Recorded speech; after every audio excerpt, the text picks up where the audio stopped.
Hello students. आज हम लोग पढ़ने जा रहे हैं क्लास 7 का एक बहुत ही इम्पोर्टेंट चैप्टर जो कि है कांग्रुएंसी। और बच्चों ये कांग्रुएंसी आपको आगे की क्लासेस में बहुत ज़्यादा काम आने वाला है, तो इसे बहुत अच्छे से वीडियो को बार बार देखना पड़े तो बार बार देखिए, लेकिन अच्छे से आप लोग समझ जाइए। ये ज्योमेट्री का बहुत ही विशेष पार्ट है, स्पेशल पार्ट बोल सकते हैं कांग्रुएंसी। कांग्रुएंसी से ही हम कई बड़े बड़े थ्योरम को भी प्रूव करते हैं। तो थ्योरम चाहे रिलेटेड हो क्वाड्रिलेटरल से, ठीक है, और सर्कल से रिलेटेड, सर्कल के कॉर्ड, रेडियस, आर्क, इन सब से रिलेटेड जो प्रॉब्लम्स होते हैं उन सब में हम कांग्रुएंसी का बहुत ज़्यादा यूज़ करते हैं। कांग्रुएंसी का यूज़ करके उसे प्रूफ करते हैं। तो आज हम लोग केवल पढ़ेंगे कांग्रुएंसी ऑफ ट्रायंगल्स, जो कि क्लास 7 के सिलेबस में है। कांग्रुएंसी में हम जान लेते हैं कांग्रुएंट फिगर किसे कहते हैं। कांग्रुएंट का मतलब बच्चों अगर हिंदी की टर्म में लिया जाए तो कांग्रुएंसी का मतलब होता है सर्वांग समता। सर्वांग समता अगर अलग अलग इसे कर देंगे तो ये हो जाएगा सर अंग समता। सर मीन्स आर, अंग मीन्स पार्ट, समता मीन्स इक्वल। तो ऐसे फिगर जिसके सभी पार्ट इक्वल होते हैं उन्हें हम क्या बोलते हैं? Congruent figures. Congruent figures if two figures have exactly same shape and size, shape भी सेम होना चाहिए और साइज भी सेम होना चाहिए।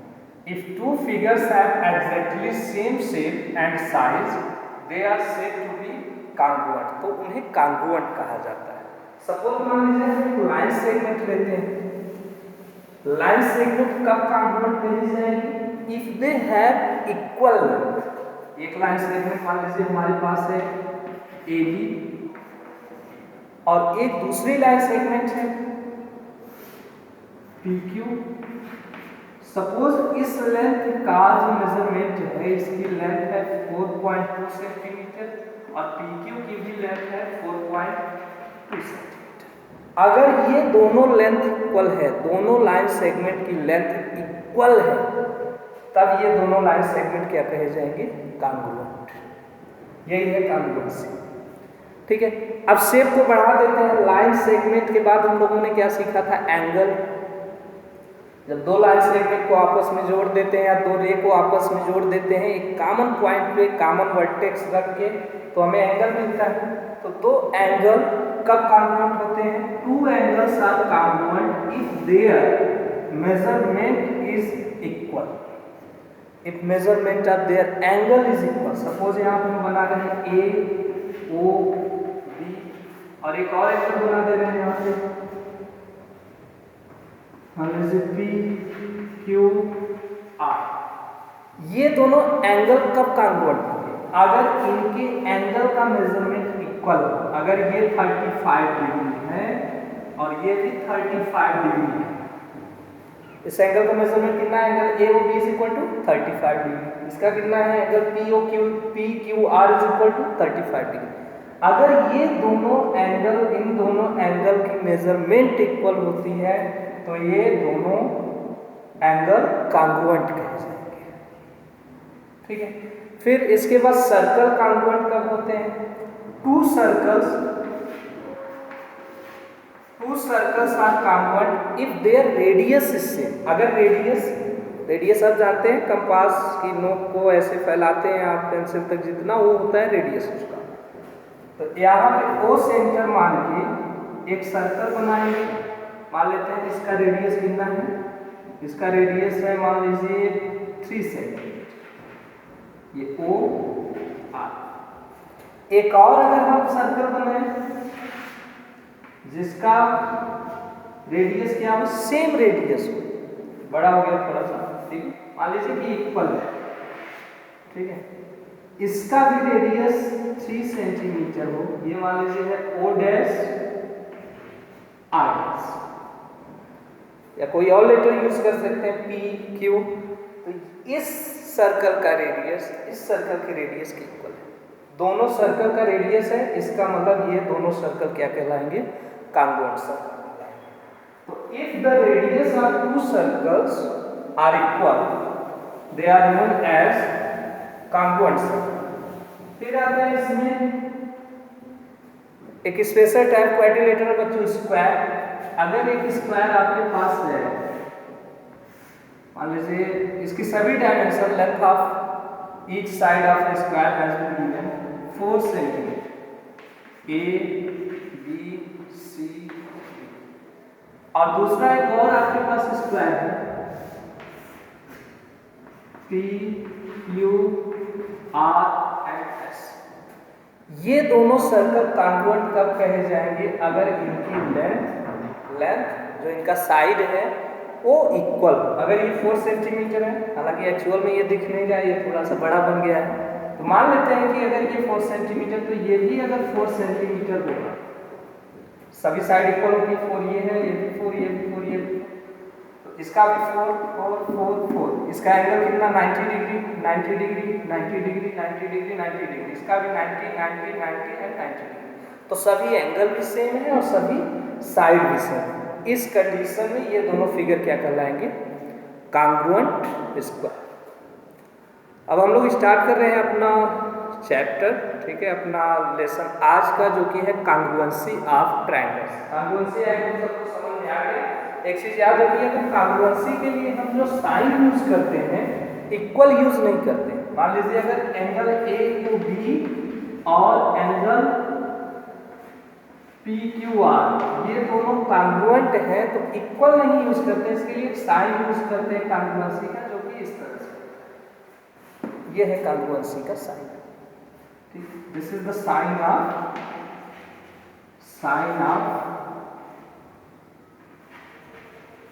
कांग्रुएंसी, ये यूज करेंगे।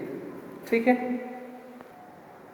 सो स्टूडेंट्स, कांग्रुएंसी ऑफ ट्रायंगल क्या होता है, two triangles are congruent if pairs of corresponding sides and corresponding angles are equal।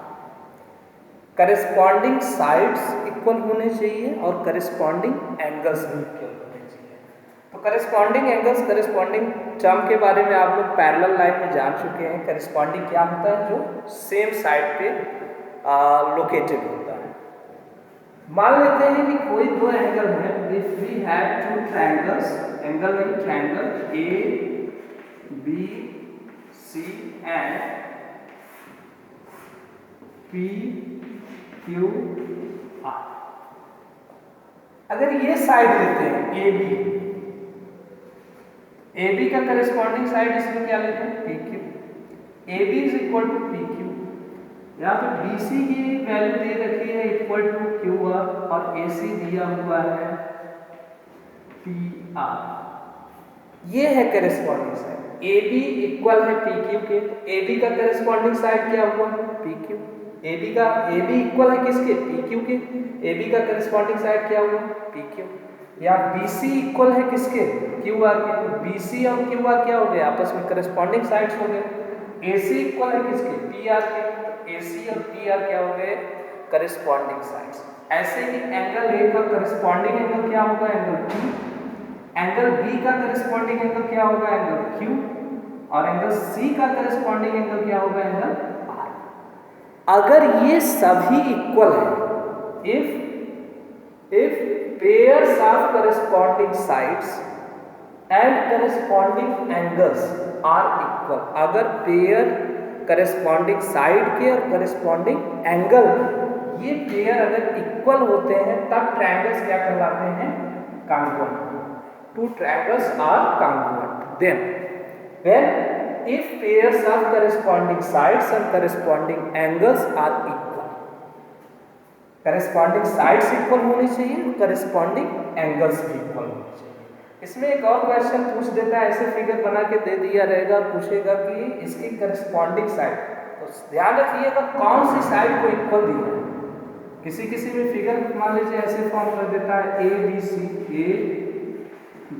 सी और यहाँ पर फिगर फॉर्म कर रहा है ऐसे, ठीक है, और यहाँ पे ले रहा है P Q are.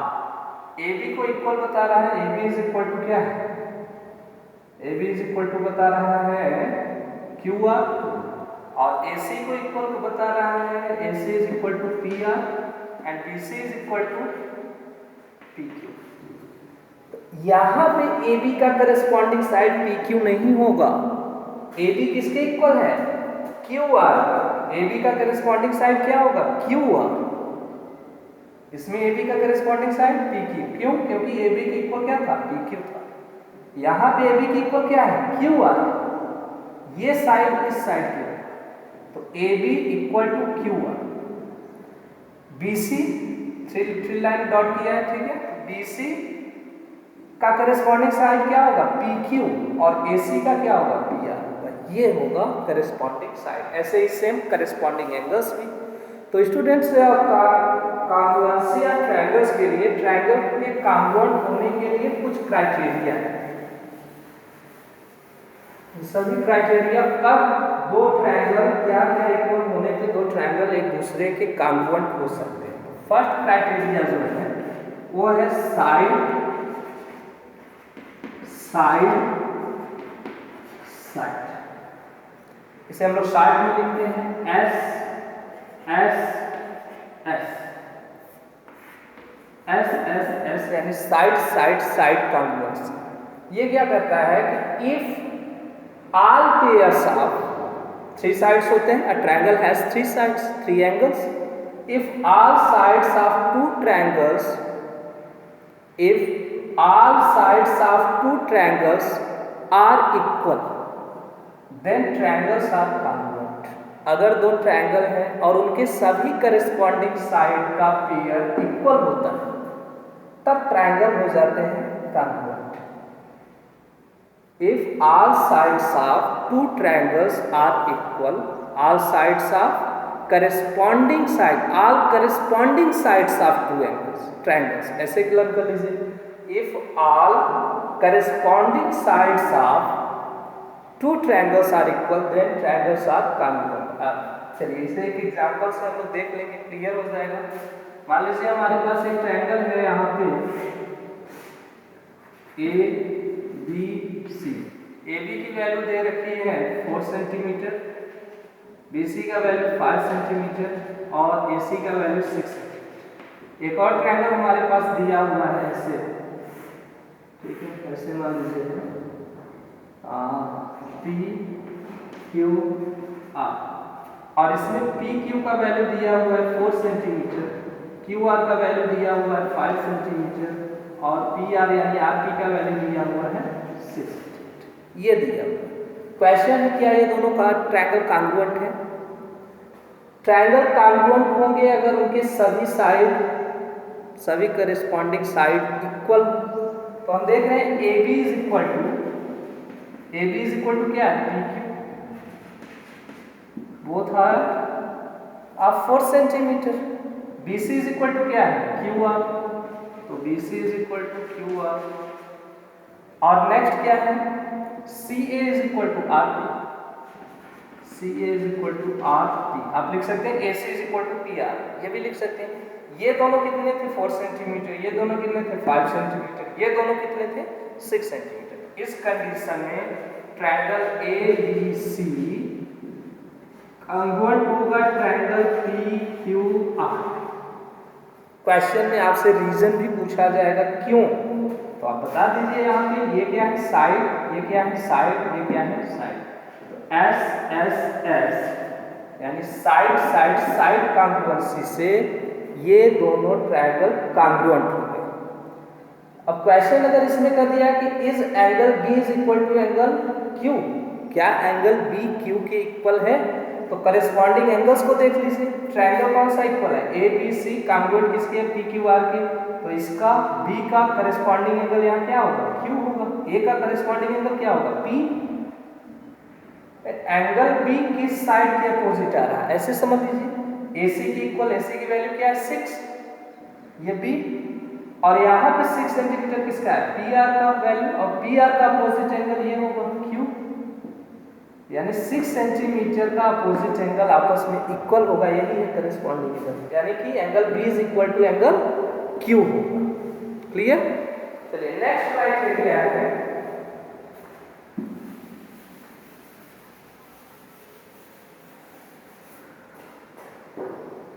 Side angle side,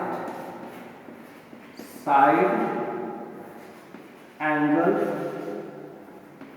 side, SAS, side angle side congruency. Side angle side कब यूज करेंगे?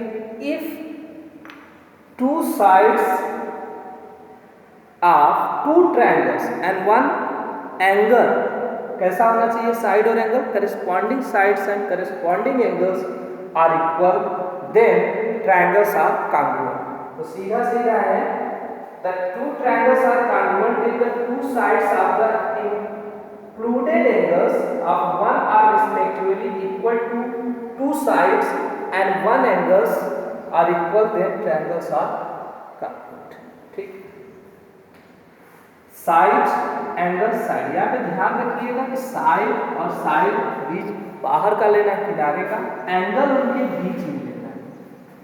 दोनों साइड जो इक्वल हो रहे हैं उनके बीच का एंगल इक्वल होना चाहिए, ये टर्म जरूर याद रखिएगा। ठीक है, SSA बना देंगे, SS side side side angle बना देंगे, तब ये रूल तब के लिए नहीं है, ठीक है।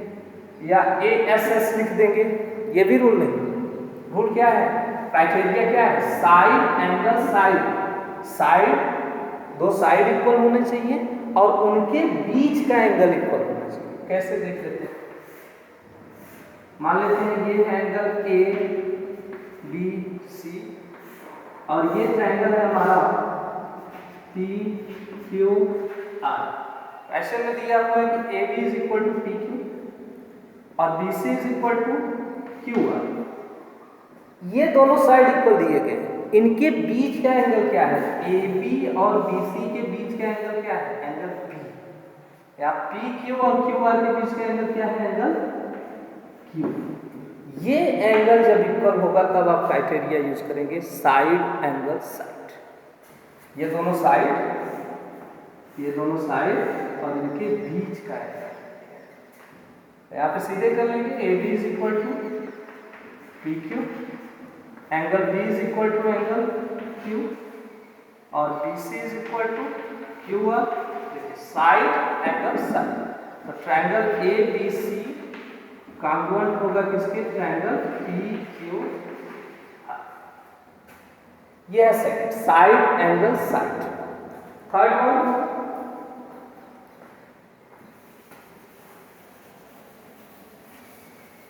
Angle side,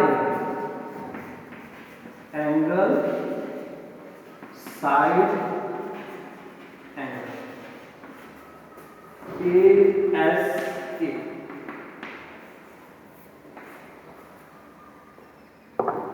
angle side angle, दो एंगल ट्रायंगल के, दोनों ट्रायंगल के दो एंगल और उनके बीच का साइड इक्वल होना चाहिए। ये कैसे बनता है? ये ट्रायंगल मान लीजिए इक्वल है दोनों, ABCPQR। ये दोनों ट्रायंगल कॉन्ग्रुएंट कब होंगे? जब एंगल B बराबर एंगल C, सॉरी इसमें नहीं, A का एंगल इसमें लेंगे। Angle B is equal to angle Q and angle C is equal to angle R और ये BC इक्वल होना चाहिए QR। Two angles and side equal, दो एंगल और उनके बीच का साइड अगर ये इक्वल होगा तब हम यूज करेंगे एंगल साइड एंगल कॉन्ग्रुएंसी। ठीक है, तो यहाँ पे आप लोग लिख लेंगे angle B is equal to angle Q, angle C is equal to angle R and BC is equal to QR। So triangle ABC congruent triangle PQR by AS, ये यूज करेंगे। अब ये अगर दोनों ट्रायंगल कॉन्ग्रुएंट है तो question वहां ये भी रहता है, is AB is equal to PQ, is AC is equal to PR, is angle A is equal to angle P। तो होंगे, क्योंकि कॉन्ग्रुएंसी में स्टार्टिंग में ही हमने बताया two triangles are congruent if pairs of corresponding sides and corresponding angles are equal। Triangle congruent तभी होते हैं जब उनके सभी साइड, सभी करस्पॉन्डिंग साइड्स और सभी करस्पॉन्डिंग एंगल्स इक्वल होते हैं। तो अगर ये दोनों ट्रायंगल कॉन्ग्रुएंट है मीन्स इसके सभी पार्ट इक्वल होंगे। ठीक है, चलिए एक और है,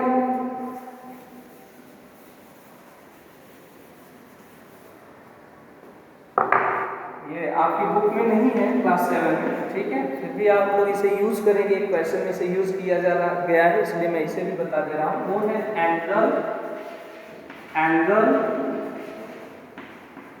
side, AAS, angle side congruency. इसमें बच्चे बहुत ज़्यादा कंफ्यूज होते हैं, तो कंफ्यूज नहीं होंगे, मैं बता रहा हूँ, यहाँ से आपका क्लियर हो जाएगा बिल्कुल।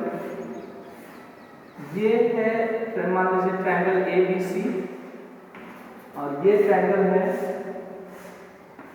PQR।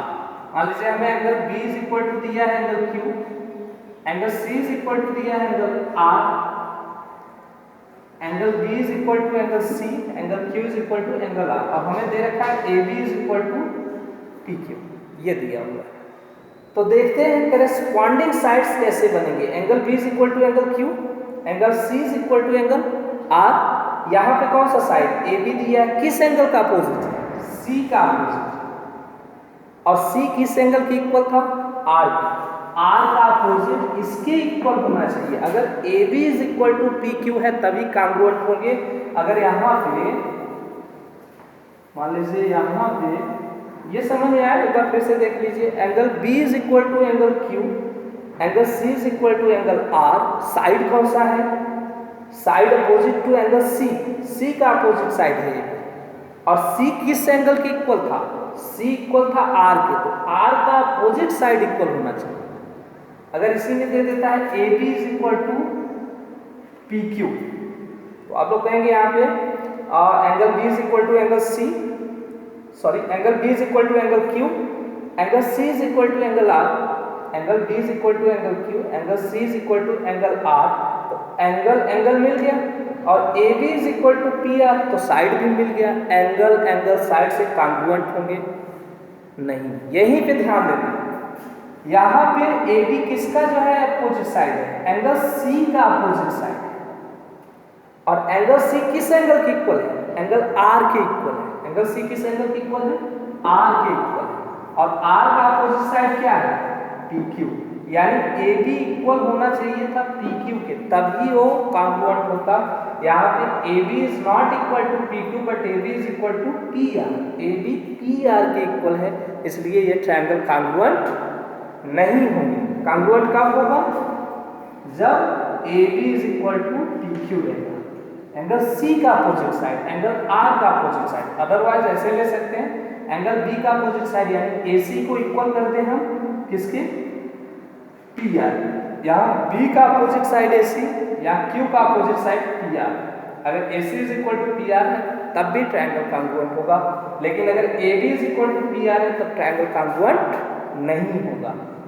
ठीक है, ये समझ गए। नेक्स्ट और लास्ट है क्राइटेरिया आपके कॉन्ग्रुएंसी का, वो है RHS, राइट एंगल हाइपोटेनस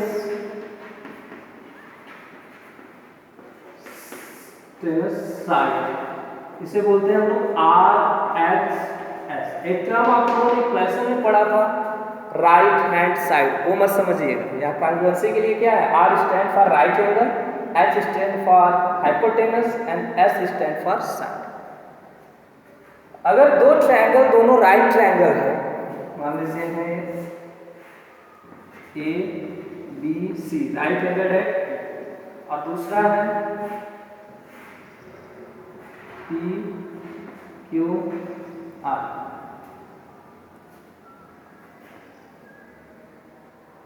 ठीक है।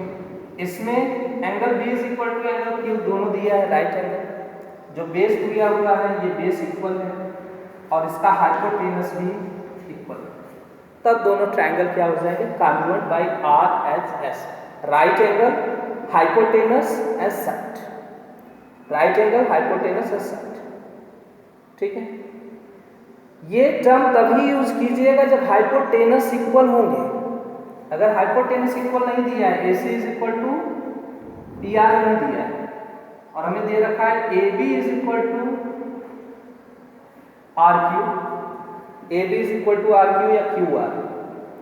इस कंडीशन में यहाँ पे देखिए कौन सा थ्योरम यूज होगा, कौन सा क्राइटेरिया यूज होगा, साइड एंगल साइड, ये यूज होगा, side then angle then side.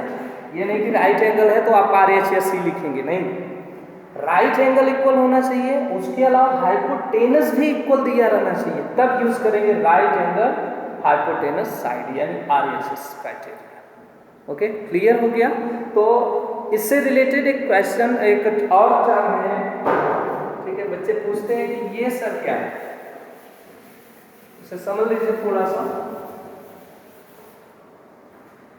वो टर्म है करेस्पॉन्डिंग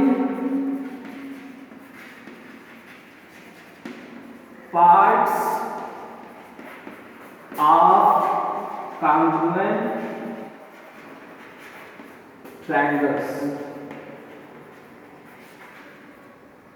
इसे शॉर्ट में इतना लंबा हम लोग नहीं लिखेंगे, जब क्वेश्चन को सॉल्व करेंगे या प्रूव करेंगे तो इतना लंबा नहीं लिखेंगे, इसके लिए हम टर्म यूज करेंगे CPCT।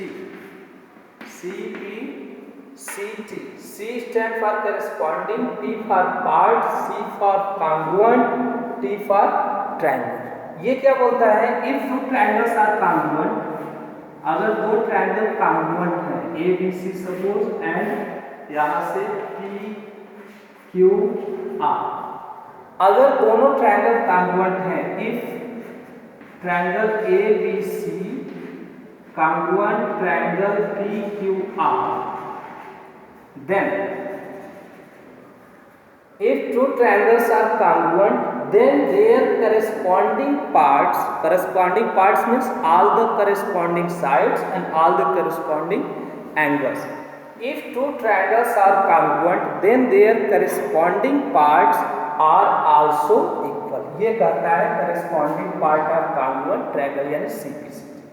Then AB is equal to क्या होगा, इसका करस्पॉन्डिंग पार्ट, AB का corresponding part PQ, AB is equal to PQ, PC का corresponding part QR, BC is equal to QR, CA का करस्पॉन्डिंग पार्ट RP, तो CA is equal to क्या हो जाएगा R। ऐसे ही angle A is equal to क्या होगा, angle P, angle B is equal to क्या होगा, एंगल Q, और angle C is equal to क्या होगा, एंगल R। ये है corresponding parts of congruent triangle. अगर दो triangle, if two triangles are congruent then their corresponding parts are also equal. अगर ट्रायंगल कॉन्ग्रुएंट है तो उनके करस्पॉन्डिंग पार्ट इक्वल होंगे, ठीक है। तो अब हम यहाँ से कुछ क्वेश्चंस लेंगे बच्चों, क्वेश्चन को सॉल्व करेंगे, आपको इजीली ये पूरा टर्म क्लियर हो जाएगा। तो बच्चों फर्स्ट मैंने एक बहुत ही इजी क्वेश्चन लिया है, given below are pairs of congruent triangles. नीचे पेयर्स दिए गए हैं, ये है क्वेश्चन नंबर 1, ये है 2 और ये है 3, 1 2 3। these are the pairs of congruent triangle। ये congruent triangle है, ऑलरेडी प्रूफ नहीं करना है, ऑलरेडी congruent triangle दिया हुआ है। State the property of congruency, कौन सी प्रॉपर्टी यूज की गई है, जो मैंने अभी 5 प्रॉपर्टी आपको बताया, yes yes yes, yes S, S से एएस एंड आरएचएस। तो इसमें से कौन सी प्रॉपर्टी यूज हुई है, and name the congruent triangles in each case. और जो ट्रायंगल कॉन्ग्रुएंट हैं, ठीक है, ट्रायंगल किस प्रकार से कॉन्ग्रुएंट है, जैसे A B C congruent P Q R है या A B C congruent Q R P है, इस टर्म में लिखना है इन ईच केस। तो फर्स्ट फिगर देखिए यहाँ से, we have two triangles A B C and D E F. इसमें कौन सा पार्ट इक्वल दिया गया है, यहाँ से ए सी इज इक्वल टू क्या है, डी ई। मैंने ईडी नहीं पढ़ा, क्यों नहीं पढ़ा, क्योंकि इसके बाद ए सी के बाद ये सी बी, ये पार्ट इक्वल है, तो डी ई के बाद ई एफ, ये पार्ट इक्वल है। इसी के अकॉर्डिंग पढ़ेंगे, AC is equal to DE and CB is equal to EF। ये ऐसे इक्वल, ये ऐसे इक्वल, इसी के अकॉर्डिंग पढ़ते चले जाइए। ACB DEF, ये एंगल भी इक्वल दिया हुआ है। AC is equal to DE side, angle C is equal to angle E angle, CB is equal to EF side. क्या मिला, साइड एंगल साइड। क्या मिला, साइड एंगल साइड। और ट्रायंगल कौन सा? A C B D E F. तो लिखेंगे A C B, triangle A C B congruent triangle D E F. Property कौन सी यूज हुई है यहाँ पे? साइड एंगल साइड, ये यूज किया गया, साइड एंगल साइड। क्लियर है? चलिए सेकंड देखते हैं। आर पी क्यू ट्रायंगल है हमारे पास, यल एम एम।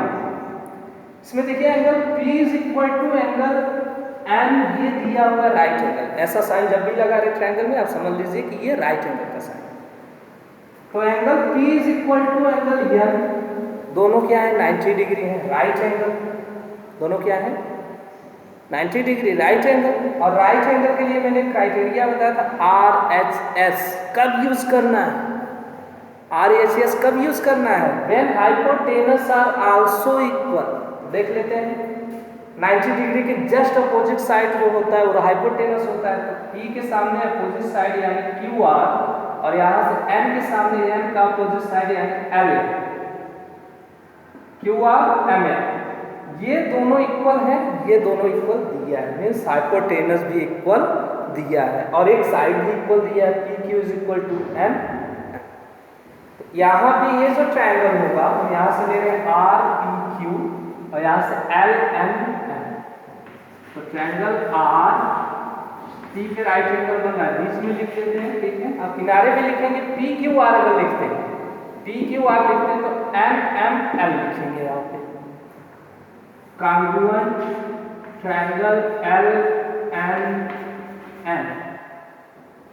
कौन सा क्राइटेरिया यूज हुआ है? राइट एंगल, राइट एंगल दोनों में, फिर हाइपोटेनस, हाइपोटेनस इक्वल दिया हुआ है, फिर वन ऑफ द साइड यानी PQ is equal to NN। ये क्या है? Length of sides, other two sides इसके इक्वल ये होगा इसमें। अगर ये दोनों ट्रायंगल कॉन्ग्रुएंट हो जाएंगे तो ये भी पार्ट इक्वल हो जाएगा। तो नहीं दिया है हमें नहीं यूज करेंगे। Angle RPQ congruent triangle LNM by RHS। Clear है? चलिए नेक्स्ट देखते हैं। XYZ हमें दिया हुआ है, यहाँ RST दिया हुआ है, ठीक है। तो देखते हैं कौन सा साइड इक्वल है, वहीं से स्टार्ट करेंगे। XY के बाद थर्ड लाइन वाला आया, ठीक है। ऐसे लेंगे कि इसके बाद थर्ड लाइन वाला आए। तो XY is equal to R2, YZ is equal to TS and ZX is equal to SR। XYZ triangle XYZ congruent triangle, यहाँ से क्या था? RTS। ये दोनों कॉन्ग्रुएंट है। क्यों कॉन्ग्रुएंट है? देखिए इनका साइड भी इक्वल है, ये साइड, दूसरा साइड ये भी इक्वल है, तीसरा साइड ये भी इक्वल है। साइड साइड साइड तीनों साइड इक्वल है, इसलिए दोनों ट्रायंगल क्या हो गए? कॉन्ग्रुएंट हो गए। यहाँ पे इसकी प्रॉपर्टी SSS, ठीक है।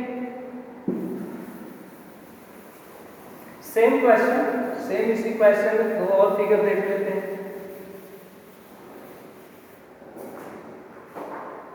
फिगर है हमारे पास, मान लीजिए ऐसा, और एक फिगर है मान लीजिए ऐसा।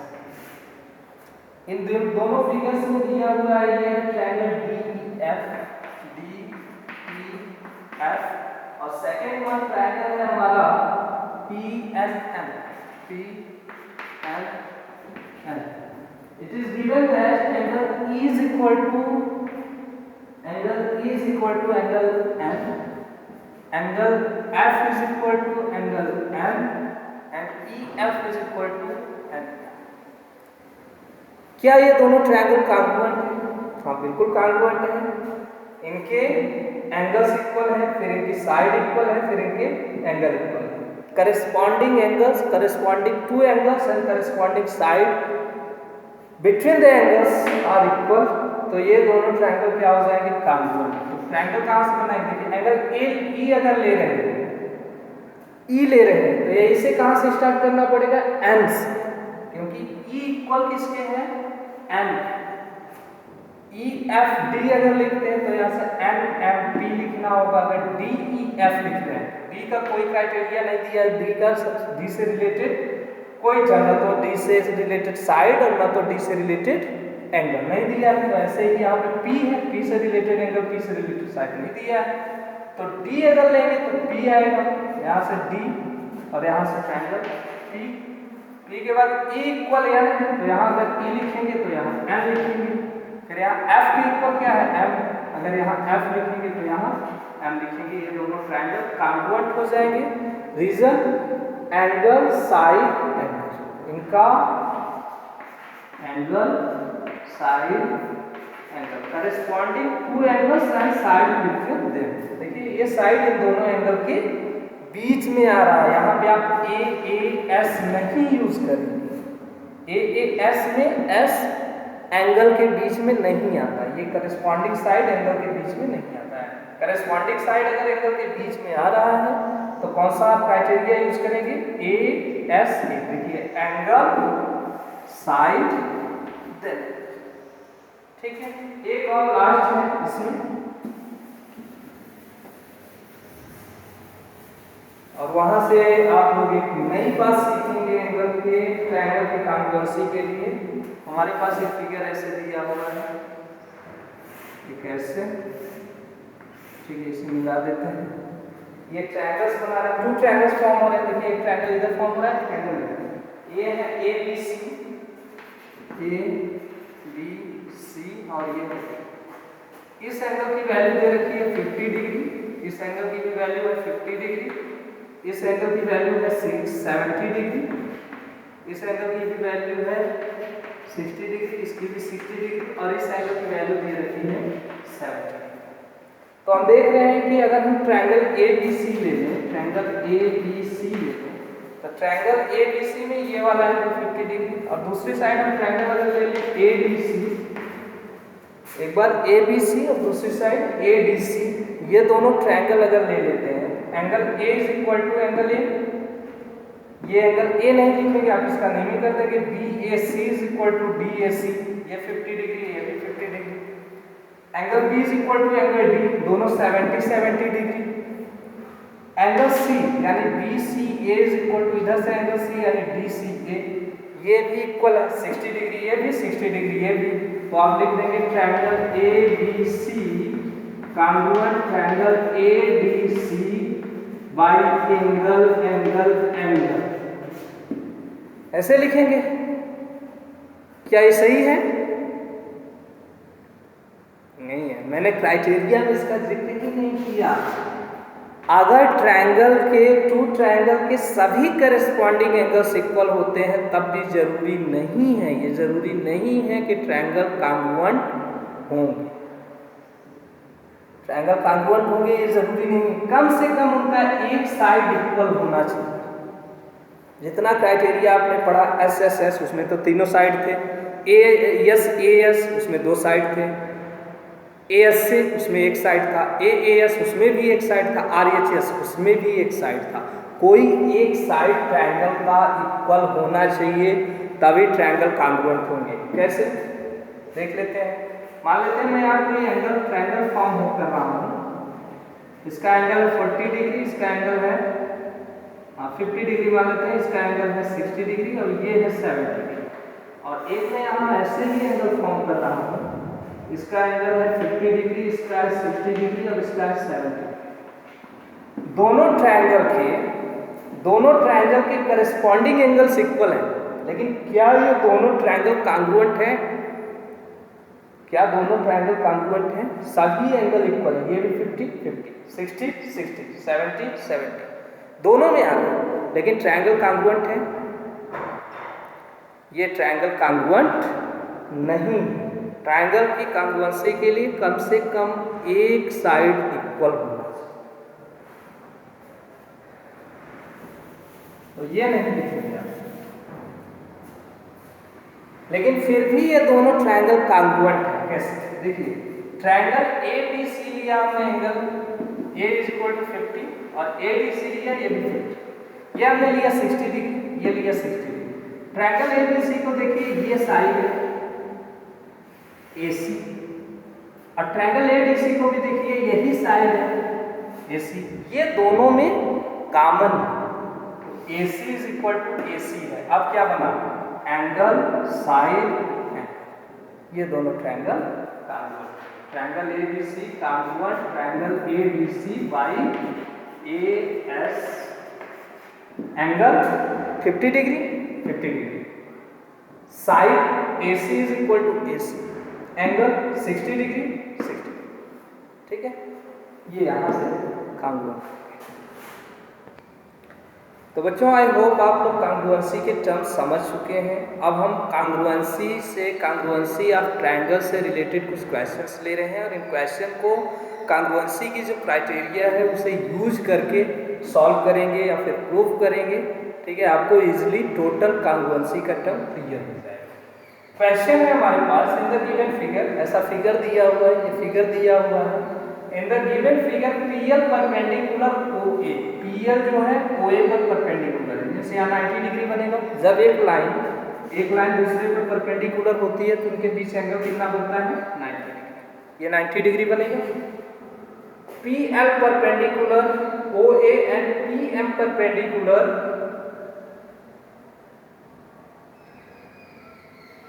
ये भूल गए हैं, ठीक है, इसे भी लिख लीजिएगा, and PM perpendicular OB,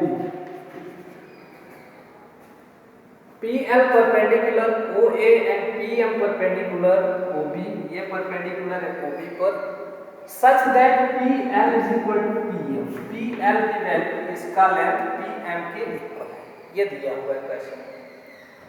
now इस ट्रायंगल PLO, ट्रायंगल PLO देख लीजिए कौन सा फिगर बन रहा है, PLO, इसे मिला देंगे, ये ट्रायंगल PLO, फिर से P से मिला देंगे, triangle PLO, congruent triangle PMO, और इससे ये मिला देंगे, क्या ये दोनों ट्रायंगल कॉन्ग्रुएंट है, क्वेश्चन। तो देख लेते हैं, first we have PL perpendicular OA and PM perpendicular OB, यानी कि एंगल P, अब जो ट्रायंगल कॉन्ग्रुएंट करना है उसे पहले लिख लिया करेंगे, in triangle PLO and triangle PMO,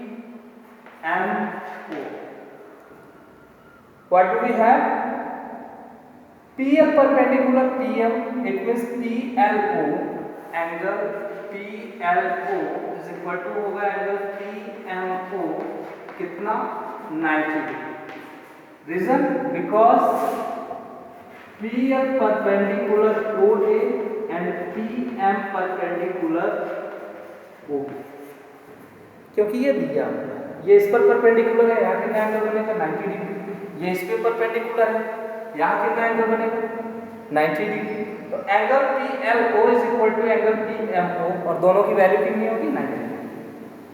next one, PL is equal to PM, PL is equal to PM, ये हमें क्वेश्चन में दिया हुआ है, given that PL is equal to PM। Next one और क्या चीज है, देखिए OP जो है, OP या OP दोनों ट्रायंगल में है, कॉमन साइड है दोनों ट्रायंगल का।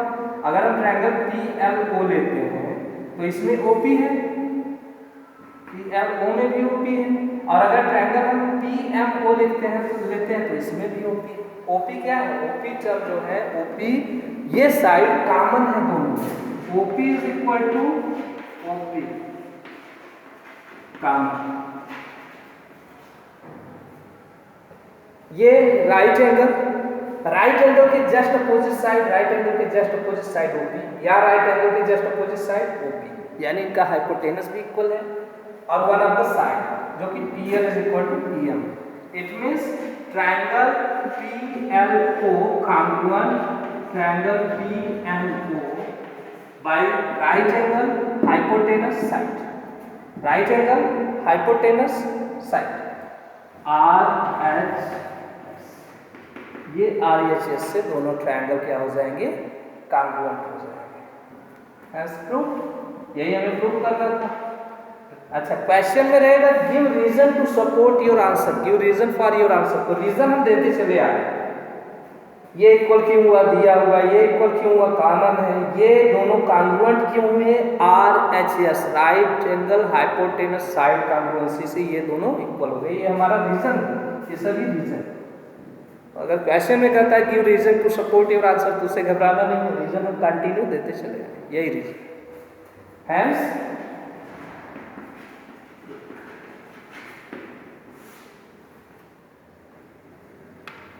ओके, सो होप बच्चों सबको जो है कॉन्ग्रुएंसी अब समझ में थोड़ा थोड़ा आने लगा है, और वीडियो क्योंकि काफ़ी लंबा होता जा रहा है, इसलिए हम आज की क्लास यहीं पे ये समाप्त करते हैं। नेक्स्ट वीडियो में हम कॉन्ग्रुएंसी से रिलेटेड ढेर सारे क्वेश्चन लेकर आएंगे और उसे सॉल्व करेंगे। ठीक है, थैंक यू सो मच।